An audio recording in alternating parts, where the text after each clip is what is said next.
Today I would like to talk about emotions and how you can handle them. Also the bad ones. But before we get started, I think I have to take a shower. So, the reason why I want to talk about emotions and how to handle them is because I experience a lot of emotions, a lot of good emotions, but also a lot of tricky emotions. And in the past 5 years, I had to learn a lot of things, sometimes with good success and sometimes with a little bit less success. And I thought maybe it's a good idea to make a little log about it, how I approach that and what I've learned so far and where I still struggle. So yeah, that's the whole thing. But before we dive into that, I would like to show you something of my character.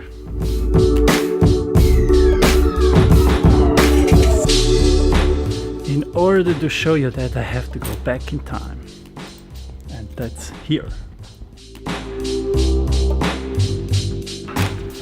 I found it!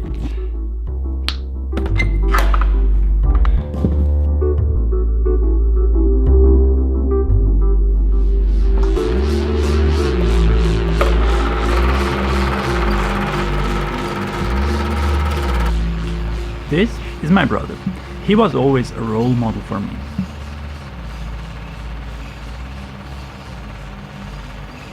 And that's me, fully motivated to be as courageous as my brother next to me. Now, when somebody's struggling, the surrounding often tries to help by talking or by other support. Often, this is not very helpful.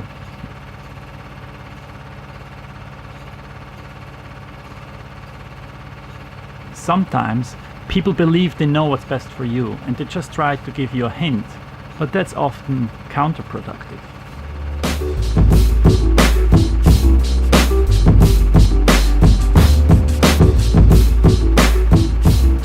And here starts the problem, because now I am sad that I cannot handle my fear, and that makes me even more sad and disappointed, and nothing works anymore.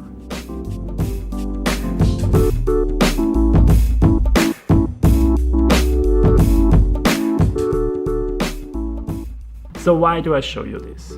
Because my life at the moment is very similar to this emotional roller coaster of this little boy.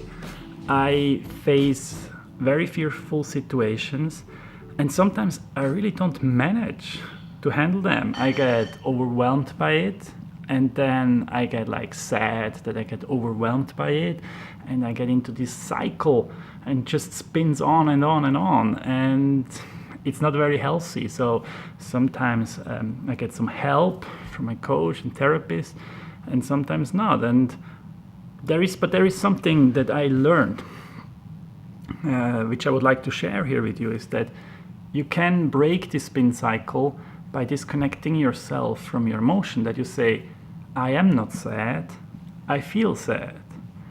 I am not my fear, I feel the fear. And by disconnecting yourself, you get a bit of distance. So I use sometimes a mental picture that I go into nature and I take a look at the clouds, and they come and go, and I say it's like the emotions.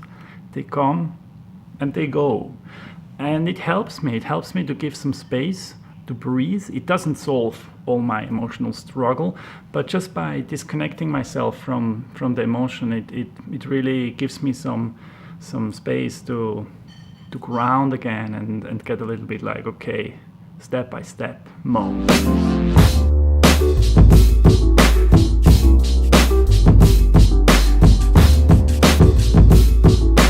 By the way, the story with me jumping in the water had a happy ending thanks to the endless support of my mom.